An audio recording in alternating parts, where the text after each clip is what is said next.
نحمده ونصلي ونسلم على رسوله الكريم اما بعد فاعوذ بالله من الشیطان الرجیم بسم اللہ الرحمن الرحیم۔ میرے انتہائی واجب الاحترام معزز سامعین و ناظرین، آج کی ہماری اس نشست کا عنوان ہے اعتکاف کے متعلق چند مسائل و فضائل۔ آج کل دنیا کی دوڑ دھوپ ہے، ہر آدمی بینک بیلنس بنانے کے چکر میں ہے اور شب و روز اپنی دنیاوی مصروفیات میں مصروف عمل ہے۔ ہر وقت اپنی لمبی لمبی امیدوں میں گھرا ہوا ہے، کوئی کیا سوچ رہا ہے، کوئی کیا سوچ رہا ہے، لیکن عقل مند وہ ہے جو اپنے مکمل سرمایے کو بلا خوف و تردد جنت کی مارکیٹ میں ڈال دیتا ہے۔ تکلیفیں اور مشقتیں دنیا کی زندگی میں برداشت کرتا ہے اور نتائج کا منتظر رہتا ہے، لمبی لمبی امیدوں میں مبتلا نہیں ہوتا، دنیا کو اپنا مقصد نہیں بناتا، بلکہ آخرت کو، قبر کو، جنت کی تیاری کو اپنے سامنے رکھتا ہے اور اسی کی فکر میں رہتا ہے۔ ہمارے اندر اور صحابہ کرام رضوان اللہ تعالی علیہم اجمعین میں زمین و آسمان سے کہیں زیادہ فرق ہے کہ وہ مقدس لوگ وہ جنت کی سرمایہ کاری کرتے تھے، دنیا کی نہیں۔ ہر وقت ان کو فکر ہوتی تھی اور حرص ہوتی تھی، ایک دوسرے سے پوچھتے تھے تو یہی باتیں ہوتی تھی کہ سناؤ قرآن مجید کی منزل کتنی ہو رہی ہے اور رمضان المبارک میں کے معمولات کیسے چل رہے ہیں۔ جیسے آج کل ہم پوچھتے ہیں آپ کے بینک بیلنس کا کیا بنا، کاروبار کیسے چل رہا ہے، اور بھلے ایام ہیں کہ بڑے تنگ ہو، یہ ہمارے حالات چلتے رہتے ہیں، لیکن ان کے حالات یہ ہوتے تھے سنائیں جناب منزل کتنی ہو رہی ہے۔ حضرت ابو موسیٰ اشعری رضی اللہ تعالی عنہ اور معاذ ابن جبل رضی اللہ تعالی عنہ نبی کریم صلی اللہ علیہ وسلم نے ان کو قریب قریب علاقے مرحمت فرمائے تھے، سرحدیں ایک دوسرے کے ساتھ لگتی تھی، ایک علاقے کے گورنر تھے، دوسرے علاقے کے، لیکن ملاقات ہوتی رہتی تھی آپس میں۔ ایک دن آپس میں ملاقات ہوئی، حضرت معاذ ابن جبل رضی اللہ تعالی عنہ نے حضرت ابو موسیٰ اشعری رضی اللہ تعالی عنہ سے پوچھا، فرمایا کہ سنائیں حضرت کیا معمولات چل رہے ہیں۔ انہوں نے فرمایا کہ الحمدللہ روزانہ چلتے پھرتے ایک منزل پوری ہو جاتی ہے۔ قرآن مجید کی 3 منزلیں ہیں، 7 منزلیں ہیں قرآن پاک کی، ایک منزل پوری ہو جاتی ہے پڑھتے پڑھتے۔ اور حضرت نے پھر پوچھا، حضرت ابو موسیٰ اشعری رضی اللہ تعالیٰ عنہ نے حضرت معاذ ابن جبل سے آپ کی کیا ترتیب ہے؟ انہوں نے فرمایا میری یہ ترتیب ہے، میں رات کے اول حصے میں سو جاتا ہوں، درمیان میں کھڑا ہو جاتا ہوں، تہجد پڑھتا ہوں اور اس میں 10 پارے تلاوت کرتا ہوں، اور پھر آخری حصے میں پھر سو جاتا ہوں۔ انی احتسب نومتی، میں اپنی نیند کو شمار کرتا ہوں اپنی عبادت، کہ جس طرح میں اپنے قیام کو عبادت سمجھتا ہوں اپنی نیند کو بھی عبادت سمجھتا ہوں، کیونکہ وہ نیند میں اسی لیے کرتا ہوں کہ حشاش بشاش چست اور نشاط ہو کر اٹھوں گا اور اللہ تعالیٰ کی عبادت پھر شروع کر دوں گا۔ یہ یعنی ان کا طریقہ کار تھا اور یہ باتیں ہوتی تھی ان کی۔ وہ جنت کی سرمایہ کاری کرتے تھے، ہر وقت اسی طلب اور تڑپ اور فکر میں رہتے تھے، اور اللہ نے پھر ان کو بدلہ بھی مرحمت فرمایا کہ میں اور آپ جنت کے طلبگار ہیں، جنت ان مقدس ہستیوں کی طلبگار تھی۔ میں اور آپ جنت کی راہ ڈھونڈتے ہیں، جنت ان کے راستے قدموں کے نشانات کو تلاش کرتی تھی جنت، وہ ایسے مقدس لوگ تھے۔ تو بہرحال عشرہ اخیرہ اب آ رہا ہے، آخری عشرہ عتق من النار۔ حدیث پاک میں ارشاد ہے حضور صلی اللہ علیہ وسلم کا کہ وہ جہنم سے آزادی کا عشرہ ہے۔ اس عشرے میں لیلۃ القدر بھی ہے اور اس کے اندر اعتکاف بھی ہے۔ اعتکاف اسی مقصد کے لیے ہے کہ ہم لیلۃ القدر کو پالیں، لیلۃ القدر کے حصول کے لیے اعتکاف کیا جاتا ہے۔ اور لیلۃ القدر میں امت محمد کو اللہ پاک نے ایک خوبصورت اور سنہری موقع مرحمت فرمایا اور عبادات کے ڈھیروں مرحمت فرمائے اور اپنی رحمت کے چھاج برسائے ہیں بندوں پر اللہ پاک نے، کہ دیکھو چھاج کیا، رحمت کے سمندر بہا دیے اللہ پاک نے، کہ تم ایک رات عبادت کرو گے تو 83 سال 4 ماہ عبادت کا اللہ پاک فرماتے ہیں میں ثواب عطا فرماؤں گا ایک رات عبادت کرنے کا۔ اور یہ اللہ پاک عطا فرما رہے ہیں حضور صلی اللہ علیہ وسلم کے صدقے میں۔ اس مبارک مہینے میں اور لیلۃ القدر کی رات میں اللہ پاک فرماتے ہیں میرے بندو، میں نے تمہاری اوقات سے بڑھ کر تمہیں مرحمت فرمایا اور دیا میں نے اپنے پیارے حبیب کے صدقے میں ہے، محمد الرسول اللہ صلی اللہ علیہ وسلم کے صدقے میں۔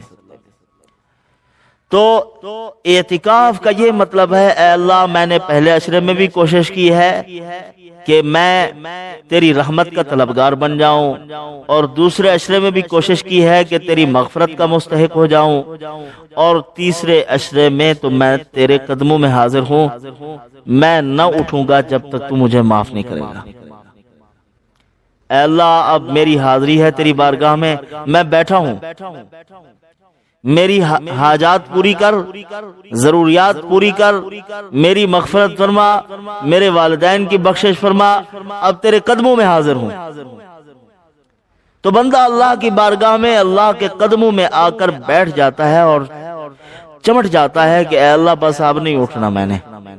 میری یہ ضرورتیں ہیں اپنی رحمت سے پوری فرما۔ تو فضائل اور بھی بہت سارے روایات میں آئے ہیں، تو ایک بہت بڑی فضیلت ہے حدیث پاک میں رسول اللہ صلی اللہ علیہ وسلم نے فرمایا من اعتکف یوما ابتغاء وجہ اللہ تعالی، جس نے ایک دن کا اعتکاف کیا، جعل اللہ لہ بینہ وبین النار، اللہ پاک اس کے اور جہنم کے درمیان 3 خنادق 3 خندقوں کا فاصلہ اللہ پاک دائر فرما دیں گے، اس کے درمیان اور جہنم کے درمیان۔ تو یہ اللہ رب العزت نے ایک ثواب کی چیز بھی بنائی ہے اور بندوں کو فرمایا کہ تم طلبگار بن کر بیٹھو اور میں تمہاری دعاؤں کو قبول کروں اور تمہیں جہنم سے آزاد کروں۔ یہ عشرہ ہے جہنم سے آزادی کا، یہ عشرہ جہنم سے آزادی کا ہے۔ تو بہرحال عزیز دوستو، مسنون اعتکاف کے تو شرائط ہیں اور بہت ساری پابندیاں ہیں، ایسے نہیں ہے جیسے ہم اعتکاف کرتے ہیں چلتا پھرتا اعتکاف ہے، اس طرح اعتکاف نہیں ہوتا۔ اعتکاف کے شرائط ہیں، 1 منٹ کی بے احتیاطی سے بھی اعتکاف فاسد ہو جاتا ہے، ختم۔ اعتکاف کی نیت سے 20 روزے کو غروب آفتاب سے پہلے مسجد میں پہنچو، اور اعتکاف کی شرعی حیثیت یہ سنت مؤکدہ علی الکفایہ ہے، ہر محلے کی مسجد میں ایک آدمی کا بیٹھنا ضروری ہے، اگر کوئی نہ بیٹھے گا تو سارے محلے والے گناہگار ہوں گے۔ زیادہ سے زیادہ لوگ بیٹھیں اور اس میں تلاوت کو اپنا معمول بنائیں، صلاۃ و تسبیح کا اہتمام کریں، باقی جو معمولات ہیں، رات کی نمازیں ہیں، دن کی نمازیں ہیں، قیام اللیل ہے، تہجد ہے، اوابین ہے، چاشت ہے، اشراق ہے، ان تمام اعمال کی پابندی کرنی چاہیے اعتکاف کے اندر۔ کوئی نماز نہ چھوٹے، نہ اشراق چھوٹے، نہ چاشت چھوٹے، نہ اوابین چھوٹے، نہ تہجد چھوٹے۔ قیام اللیل کا خاص طور پر اہتمام، ایک تو قیام اللیل یہی ہماری تراویح کی نماز ہے، پھر اس کے بعد کھڑا ہو جائے آدمی، تو رسول اللہ صلی اللہ علیہ وسلم نے فرمایا عشرہ اخیرہ میں لیلۃ القدر کو تلاش کرو، اور عشرہ اخیرہ کی طاق راتوں میں لیلۃ القدر کو تلاش کرو۔ جو طاق راتیں ہیں 21 ہے، 23 ہے، 25 ہے، 27 ہے اور 29، ان راتوں میں جاگنے کا اہتمام ہو۔ معتکف کو سب سے بڑا فائدہ یہ ہوتا ہے کہ وہ اعتکاف کی حالت میں ہے، مسجد میں اعتکاف کی نیت سے داخل ہوا، تمام آداب اور حقوق کی رعایت رکھتے ہوئے مسجد کے حقوق کا خیال کر رہا ہے۔ یہ نہیں ہے کہ شور و شغب ہے مسجد میں، فضولیات و لغویات ہیں، موبائل پہ غیر محرم عورتوں کی تصویریں دیکھ رہا ہے تو وہ کہہ رہا ہے میرا اعتکاف ہے، اس کا اعتکاف نہیں ہوگا۔ ایسے اعتکاف بیٹھنے سے نہ بیٹھنا بہتر ہے تاکہ اللہ کے گھر کا تقدس تو پامال نہ ہو، پھر تو نہ بیٹھے آدمی۔ بیٹھنا ہے تو شرائط کے ساتھ بیٹھو، پورے اس کے تقدس کا خیال رکھو، مسجد کے آداب کا خیال رکھتے ہوئے مسجد میں اعتکاف بیٹھو۔ تو لیلۃ القدر کی تلاش ہو، سب سے بڑی فضیلت یہ حاصل ہو جاتی ہے معتکف کو کہ وہ سویا بھی پڑا ہو تو لیلۃ القدر کا ثواب مل جاتا ہے، کیونکہ وہ ہے عبادت میں۔ یہ سب سے بڑی فضیلت ہے جو اللہ پاک مفت میں معتکف کو نصیب فرما دیتے ہیں۔ لیکن جاگنا ضروری ہے، جاگنا چاہیے، سونے پر سہاگا، جتنی گوڑ اتنی میٹھا۔ تو عبادت کرے، اس میں دعاؤں کا اہتمام کرے، فرشتے آتے ہیں، مصافحہ کرتے ہیں، جو عبادت کر رہا ہو، اٹھا بیٹھا ہے، قیام میں ہے، تلاوت میں ہے، ذکر میں ہے، تو اس کو مصافحہ کرتے ہیں وہ۔ تو ایک تو ہمارا یہ مقصد ہونا چاہیے کہ مجھے لیلۃ القدر نصیب ہو، اور حاجات و ضروریات بھی اپنے سامنے رکھو، اور وہ مانگنے کا خصوصاً اہتمام کرو، اللہ تعالیٰ سے دعائیں مانگو۔ مصائب کے دفعیہ کے لیے علماء کا تجربہ یہ ہے کہ صلاۃ التسبیح سے پڑھ کر کوئی عمل نہیں ہے۔ مصائب ہیں، تکلیفیں ہیں، پریشانیاں ہیں، دکھوں میں مبتلا ہیں، تو ان حالات میں اگر ہم اعتکاف بیٹھ رہے ہیں اور صلاۃ التسبیح کا خصوصیت کے ساتھ اہتمام کریں تو اللہ پاک مصائب کو اس صلاۃ التسبیح کی برکت سے دور فرما دیتے ہیں۔ تو یہ جو اعمال ہیں، معمولات، وہ کرنے چاہیے۔ اللہ کے گھر کے تقدس کا خاص خیال رکھنا چاہیے۔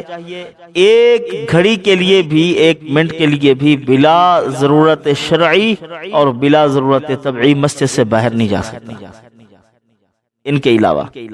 اگر یہ ہے ضرورت شرعی کے تحت جا رہا ہے، شرعی ضرورت کیا ہے؟ جنازے میں نہیں جا سکتا، آپ کہیں گے وہ بھی ایک شرعی ضرورت ہے۔ باہر جتنے خیر کے کام ہو رہے ہیں، حضور نے فرمایا ان تمام خیر کے کاموں کا ثواب معتکف کو مفت میں ملے گا جو مسجد میں بیٹھا ہوا ہے۔ لوگ جنازے میں شریک ہو رہے ہیں، مریض کی عیادت کر رہے ہیں، کسی کے دکھوں میں شامل ہیں، مخلوق خدا کی خدمت کر رہے ہیں، جو جہاں جہاں کوئی خیر کے عمل کر رہے ہیں ان کا ثواب مفت میں معتکف کو ملے گا۔ باقی معتکف اپنی طبعی ضرورت کے تحت اور شرعی ضرورت یہ ہے کسی مسجد میں بیٹھا ہوا ہے، وہ جامع مسجد نہیں ہے، جمعہ پڑھنے کے لیے جانا ہے، اتنی پہلے جائے کہ 4 سنتیں پڑھ لے وہاں مسجد میں جا کر، اور نماز پڑھ کے فوراً واپس آئے۔ باقی سنتیں اگر وہیں پڑھ لے تو پھر بیٹھنے کی اجازت نہیں ہے، مکروہ ہے اس مسجد میں بیٹھنا جہاں گیا بیٹھنا ہے۔ کسی سے بیٹھنا نہیں، گپے نہیں ہانکنی، بس اپنے اعتکاف کے معاملات ہیں اس کے، مسجد میں آیا جمعہ کی نماز کے لیے تو فوراً واپس آئے گا، جمعہ کی نماز پڑھنے کے فوراً بعد اپنی مسجد میں محل اعتکاف ہے جو اس کا، جہاں وہ اعتکاف بیٹھا ہوا ہے وہاں آ کے بیٹھ جائے گا، باقی سنتیں وہاں آ کے پڑھ لے، یہ بہتر ہے۔ یہ ہے ہماری شرعی ضرورت۔ اور طبعی ضرورت، پیشاب کی حاجت ہو گئی ہے اور غسل لازم کرنا ہے، احتلام کی شکایت ہو گئی ہے تو فوراً جائے غسل کرے۔ باقی غسل بریدت جو ہے، برودت یعنی ٹھنڈک کے حاصل کرنی، گرمیاں ہیں تو ٹھنڈک حاصل کرنی ہے، اس کے لیے جاتا ہے غسل کرنے کے لیے، اعتکاف ٹوٹ جائے گا مسجد سے باہر۔ اپنی نظافت کا غسل ہے یا اسی طرح برودت کا غسل ہے ٹھنڈک حاصل کرنے کے لیے، جمعے کا غسل سنت ہے وہ بھی نہیں کر سکتا معتکف۔ اگر ان کے لیے مسجد سے باہر جائے گا اعتکاف ٹوٹ جائے گا۔ بعض مساجد میں وہی بتا رہا ہوں میں، بعض مساجد میں بالکل صحن کے ساتھ اٹیچ ہوتے ہیں، سقاوہ وغیرہ ہوتا ہے، وضو کی جگہ بھی اور غسل خانہ بھی شرعی مسجد سے باہر ہوتے ہیں۔ وہ شرعی مسجد وہاں تک ہے، مسجد کا حال، مسجد کا برآمدہ اور مسجد کا صحن جہاں تک ہے وہ ہماری شرعی مسجد ہے۔ اس سے باہر شرعی مسجد نہیں ہے، وضو کی جگہ ہے اور اسی طرح غسل خانے بنے ہوئے ہیں، لیٹرینیں ہیں، تو وہاں اگر جائیں گے بلا شرعی ضرورت کے، بلا طبعی ضرورت کے، خاص حالات میں مثلا اعتکاف کی حالت میں لازماً غسل کرنا ہے تو جا سکتا ہے، ورنہ غسل نظافت ہے، غسل برودت ہے، غسل سنت ہے، وہ بھی نہیں کر سکتا۔ ایک اور صورت علماء نے لکھی ہے کہ اگر جسم میں بہت زیادہ بو ہو رہی ہو پسینے کی وجہ سے، اب تو الحمدللہ وہ حالات نہیں ہیں، ٹھنڈک ہے، موسم ٹھیک ہے، تو وہ اپنا تہ بند باندھ کے جائے، پیشاب کے تقاضے کے لیے جیسے جاتا ہے وہاں پیشاب بھی کرے، 2 لوٹے اپنے اوپر بہا دے، فوراً آ جائے مسجد میں۔ اور اگر زیادہ ضرورت ہے تو علماء نے ایک اور ترتیب بھی لکھی ہے، مسجد کے صحن کے ایک کونے میں جہاں سے پانی کے خروج کا راستہ بھی ہوتا ہے نکلنے کا، وہاں چاروں کونوں میں اینٹیں رکھ دے، اینٹیں رکھ کے اوپر شاپر بچھائے، 4-5 فٹ کا ہو، اس شاپر کو بچھائے، اوپر بیٹھ کے پانی ڈالے، پانی شاپر کے اندر سے نکل کے مسجد سے باہر جائے۔ اس طرح ہو سکتی ہے ترتیب،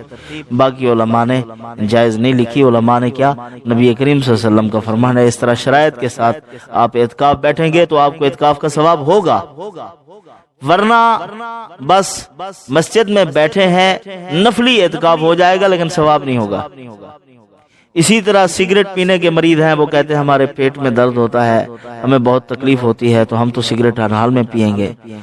اعتکاف بیٹھنے سے پہلے چھوڑنے کی نیت کریں۔ اعتکاف بیٹھ گیا ہے، بہت زیادہ ضرورت محسوس ہو رہی ہے، پیٹ میں درد ہو رہا ہے، تو صرف سگریٹ پینے کے لیے مسجد سے باہر نہیں جا سکتا۔ غسل خانے کی طرف جا رہا ہے، اپنا لیٹرینوں کی طرف جا رہا ہے، پیشاب کے تقاضے کے لیے سگریٹ اپنی بکھا لے، اس کو اپنا جلا لے اور جاتے جاتے وہاں تک پی لے اور فوراً واپس آئے۔ بیٹھنا سگریٹ کے لیے مستقل طور پر جائز نہیں ہے، اس کا اہتمام کریں۔ تو بہرحال یہ چند ایک مسائل تھے جن کا خاص خیال کرنا پڑتا ہے۔ یہ شرائط ساری ہیں سنت اعتکاف کی، سنت مؤکدہ علی الکفایہ جو اعتکاف ہے اس کی شرائط ہیں۔ باقی ہے اعتکاف نفلی، اس کے لیے یہ شرائط نہیں ہے، جب چاہے باہر چلا جائے، پھر واپس آ کے مسجد میں بیٹھ جائے، نیت کر کے بیٹھنا چاہیے۔ نویت سنت الاعتکاف ما دمت فی ہذہ المسجد، میں اعتکاف سنت کی نیت کر رہا ہوں اس مسجد میں۔ مسجد کے اندر آدمی کا بیٹھنا، سونا، کھانا،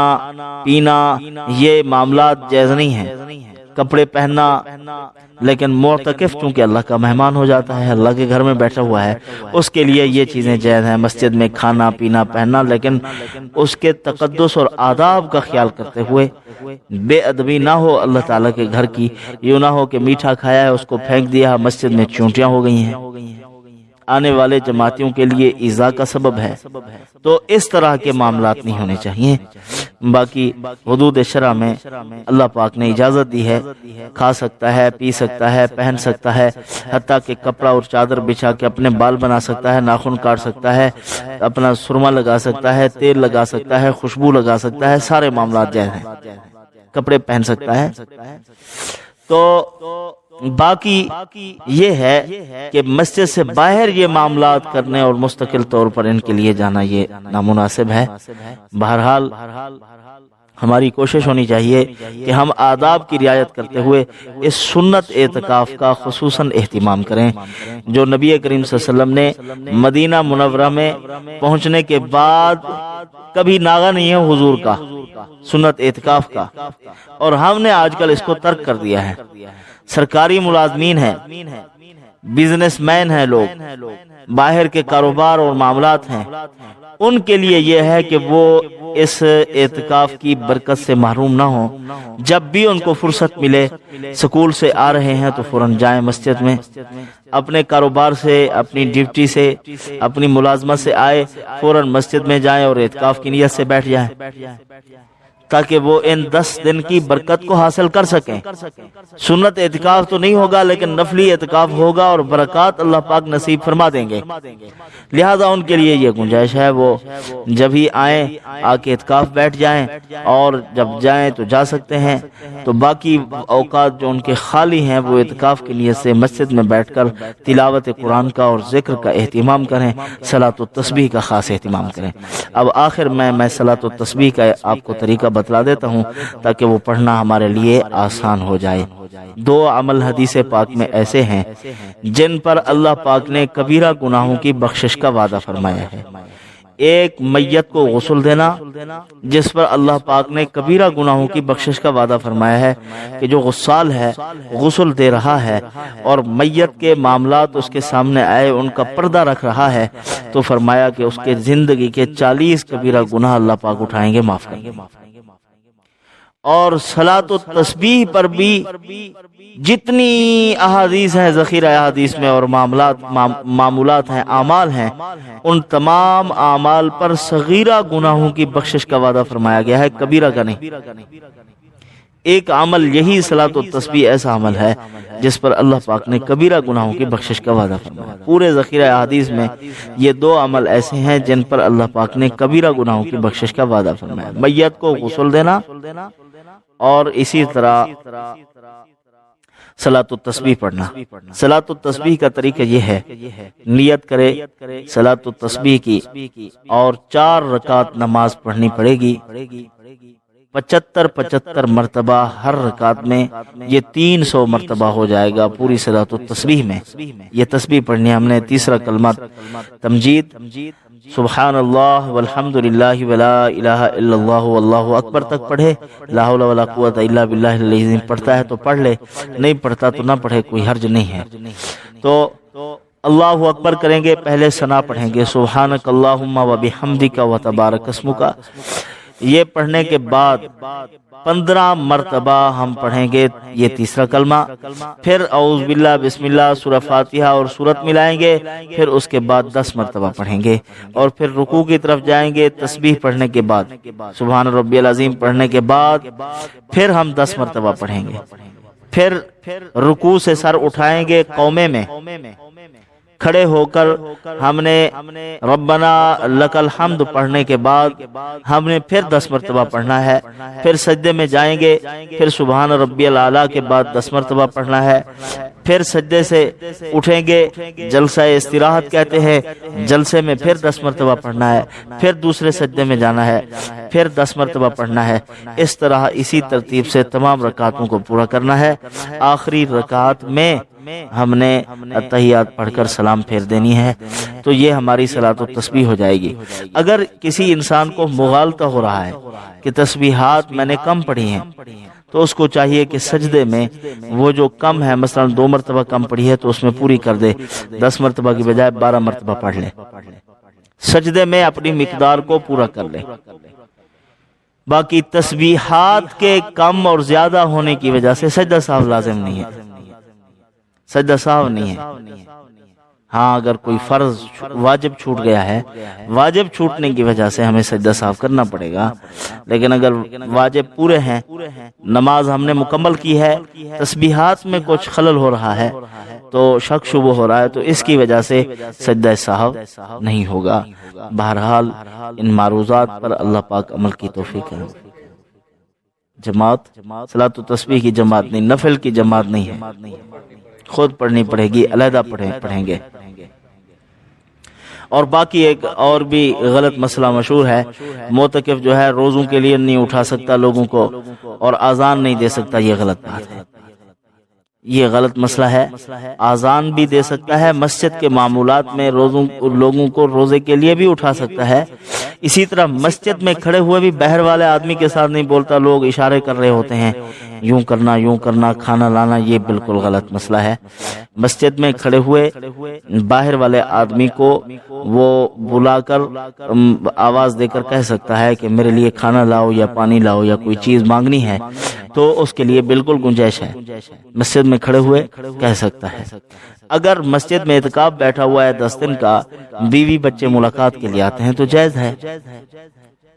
ان کے جو ہے نا حال احوال بانٹ سکتے ہیں ان کے ساتھ۔ اسی طرح اور مسئلہ یہ ہے کہ باہر جاتے ہوئے اگر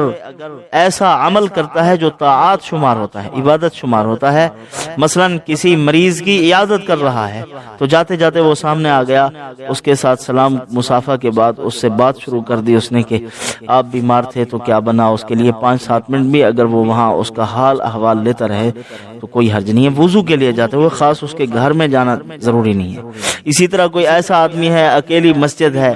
وہاں آنے جانے والا کوئی نہیں ہے، اس کے بچے بھی نہیں ہے جو کھانا پہنچائیں، تو طبعی ضرورت ہے کھانا لینے کے لیے جانا، تو وہ جا سکتا ہے، اپنے گھر سے کھانا اٹھا سکتا ہے، یہ ایک طبعی ضرورت ہے۔ اسی طرح طبعی ضرورت ہے، پیشاب پخانے کا تقاضا ہے، یہ بھی طبعی ضروریات میں ہے، ان کے لیے گنجائش ہے، جا سکتا ہے۔ ان معروضات پر اللہ پاک عمل کی توفیق عطا فرمائے۔ باقی مسائل کے لیے آپ احباب رابطہ کر سکتے ہیں، کہ کوئی مسئلہ اگر آپ کو پوچھنا ہے تو پھر ہمارے پرسنل نمبر پہ رابطہ کریں۔